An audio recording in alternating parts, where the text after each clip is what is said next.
Sonic Omens is an infamous fan game created by the group known as Ouroboros Studio, and today I'm here to talk about the multiplayer mode. Yes, I'm aware of all the controversy that surrounds the game, but we can't deny that this game gave Sonic fans something that's been missing for years: a 3D race mode. The last best 3D race mode for a Sonic game was Sonic Adventure 2, and sure, there were games later in the series that had two-player racing modes. They didn't come close to the excitement of Sonic Adventure 2. When I finally played Sonic Omens after getting my PC back in 2023, I was surprised to see a two-player mode. Almost a majority of Omens videos always cover how terrible the game is or the drama involving the development of the game, but they rarely mention the two-player mode. In the few videos that showed off the two-player mode, well, you probably know what those were like. What am I watching? I don't know, but I hate it. What is that? What the fuck is that? What is that? So, before we get into multiplayer, first, let's talk about the movesets for Sonic and Shadow. Sonic and Shadow are both able to boost and have the same speed. Both hedgehogs can use a homing attack, but unlike in Sonic Adventure 2, you cannot defend against a homing attack using your spin jump. Both hedgehogs can use the light dash, which allows them to travel a trail of rings. Sonic can use his bounce attack from SA2 and can also use a grappling beam to cross gaps. Sonic can charge his spin dash to perform the light speed attack to clear out enemies. Shadow has a shorter jump than Sonic, but has access to several Chaos abilities. Chaos Spear is used to activate switches that are out of reach. Chaos Blast is used to clear out enemies quickly. Chaos Control slows down everything including Sonic. And finally, Chaos Dash is used to clear gaps as well as make up for Shadow's limited jump height, allowing him to dash upwards. All of these abilities require you to have energy to use, with Chaos Dash probably being the most important, depending on the situation. Playing as Shadow requires proper understanding of this mechanic. So basically, Sonic is easy mode and Shadow is hard mode, but regardless, both hedgehogs can be played the same when getting through a level with proper understanding of the game's mechanics. There are 10 levels ripped straight from the campaign that are available to race on. Unlike some of SA2's levels that were shortened, Omens will have the full levels, and just like in SA2, checkpoints are shared between the players. SA2 has special abilities for every 20 rings you collected, but in Omens, rings' only purpose, besides obviously protecting you from dying, refills your boost gauge. I like this. SA2's special attacks were nice, but for me it slowed the game down. In Omens, it's your skill and your knowledge of the level's layout that will get you to victory. So, let's get into it. The 10 levels that's available to race on and discuss their strengths and weaknesses. The Wellspring is Sonic's tutorial level to get you familiar with his moveset. As such, it's as straightforward as can be. There are no enemies here, so no homing attack chains. After taking the shuttle loot, there's a fork in the road. Going right yields the player plenty of rings to keep their boost gauge full. Shadow has a clear advantage here.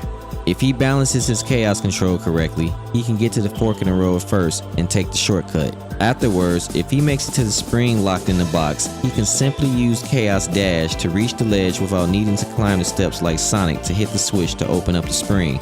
It should be noted that player 1 will always load in first before player 2, and because of such, player 1 will always have an advantage to move first.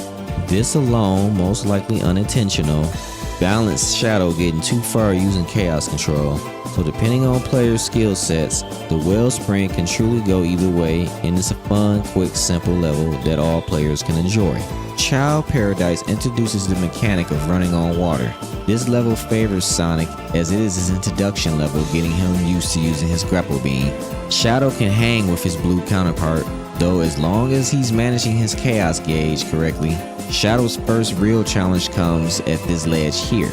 If your speed is high enough, Shadow can clear this gap easily, but in the off chance you're unable to, a simple Chaos Dash can get you past this. Far too many videos have I seen players getting stuck here because they don't know how to use Chaos Dash.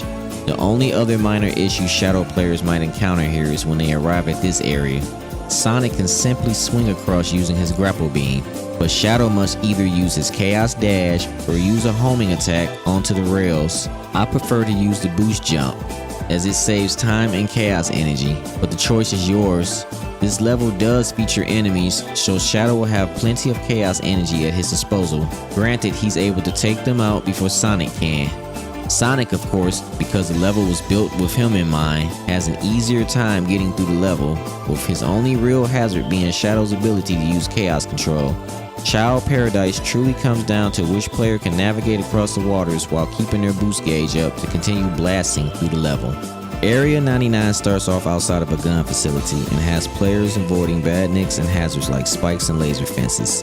This level quietly introduces the ability to roll while dashing by holding the crouch button.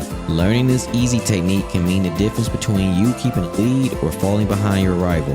Once inside the facility, the players are faced with a fork in the road. Going left gives Shadow an advantage using Chaos Control to make platforming easier. Going right will have the players running on the wall while using the bumper buttons to dodge lasers. Once you get deeper into the facility, you'll arrive in the underground ruins. There's a shortcut that either Hedgehog can use as long as they have some boost energy left and a good understanding of the gliding mechanic. White Jungle makes its beautiful return and looks gorgeous. If you remember SA2, this level will feel familiar at times, but at the same time it will feel very different, as there's enough going on for it to feel like a new level. Strange, isn't it?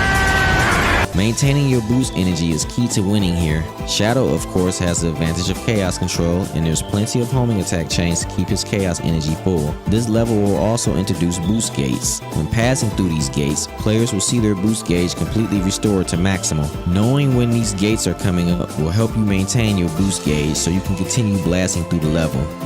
Now, hear me out. I love Tree Palace. Wait, don't click off just yet. Please let me explain. Yes, I know on the surface this level appears horrible, but I believe it captures the essence of classic Sonic level design from the 90s. Speed was earned, not given. There were areas where the player had to do platforming, which brought the game to a crawl. But if you knew how to navigate it quickly using spin dash jumps or other techniques, you could keep your momentum. You earned your speed, and it wasn't given to you like it is nowadays in the boost games. Omens, Tree Palace brings that back. The players must climb the tree vertically to reach the end. Normally, simply going forward was the path to victory, but now it's been flipped. At this point in Sonic, officially or not, this is the first in the series. Making your way to the top of the tree can be quick as long as you know how to earn your speed. At the start, players need to enter the water and hit a switch to unlock a spring back on land to start climbing the tree. This method is the simplest, but there are other ways to reach the next level. Shadow can take an alternate route using Chaos Dash, but it's quicker just to enter this log to continue climbing the tree. Eventually, the player will have to jump from platform to platform and hit trick rings. This isn't as difficult as most other videos will have you think. Platforming in Omens is pretty solid. No slippery feeling, and being able to glide makes it easy to stick your landings. Knowing when to use your boost can help you blast past parts of the level where you can bypass many of the platforming. I understand the hate Tree Palace gets, but if you give the level a chance and understand the game's mechanics, I believe you can find new appreciation for its uniqueness. Waterfall Chase is probably a level most players will have countless rematches on. The level is short like Wellspring, but it has plenty of boost gates slapped around the level to make sure both players have boost energy throughout the level. There are no enemies here and only the occasional traps doing grinding. Shadow again can use Chaos Control to give himself an edge here, but nothing too crazy. This level comes down really to which player can show off how much they understand the gameplay engine to navigate to the goal without slowing down. Gun Arsenal will probably be the least played level in multiplayer. This level is Shadow's first campaign level, and of course it's to showcase his abilities. As expected, the Ultimate Lifeform has an edge here, using his Chaos Spear to hit switches off in the distance and Chaos Blast to clear out enemies quickly.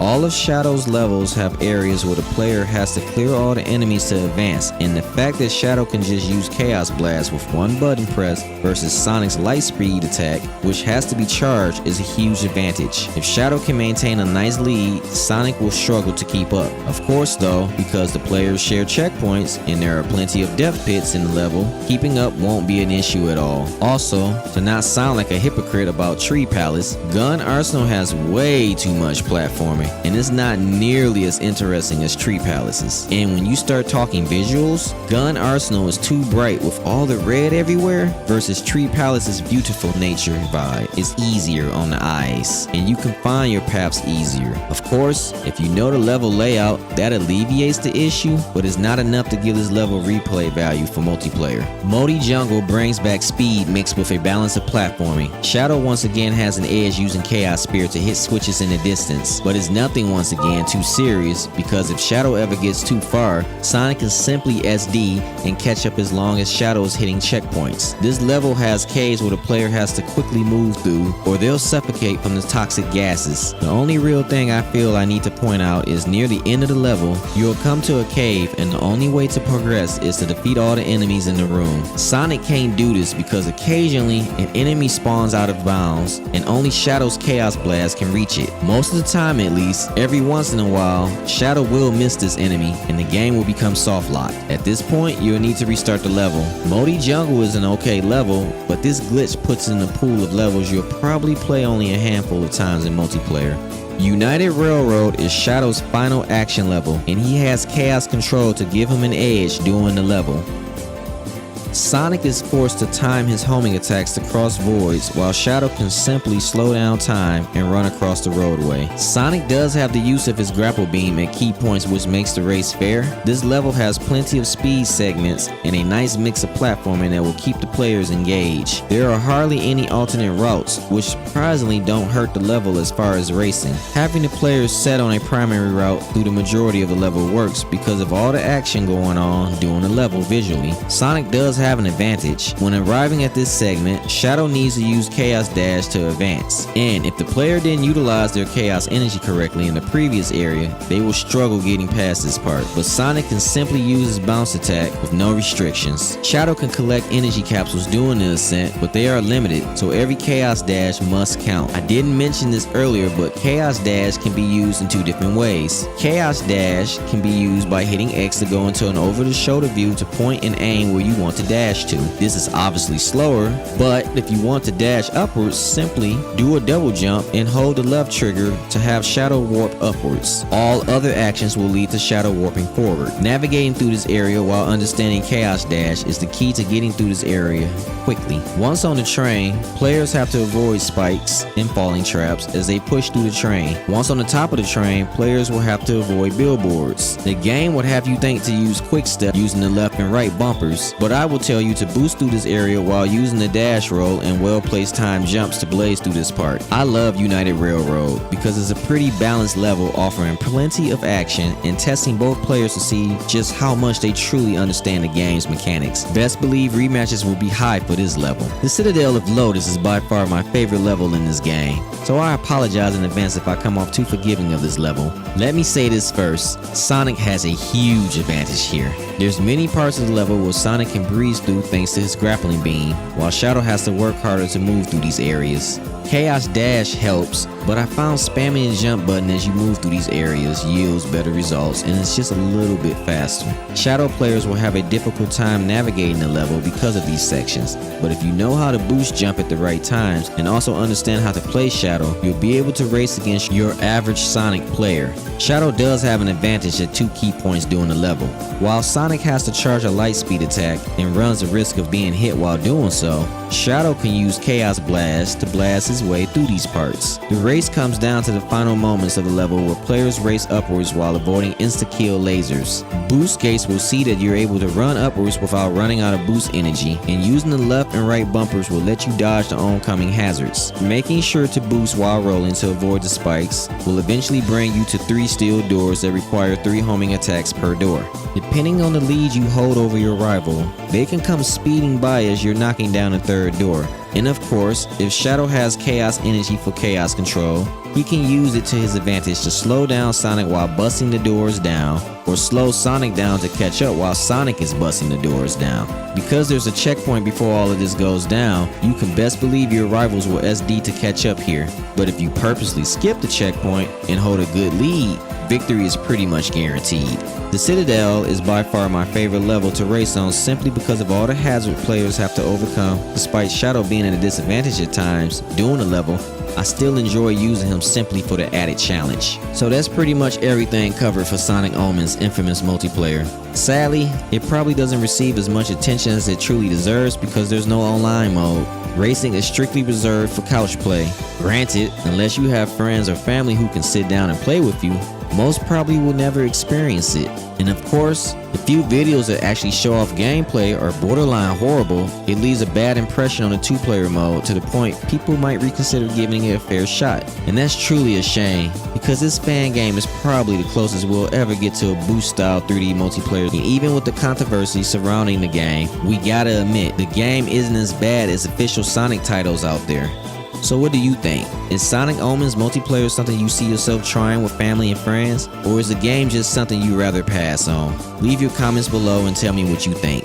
As always, this is Infinite Zero. Thank you so much for watching and sharing your thoughts, and I will see you guys in the next one.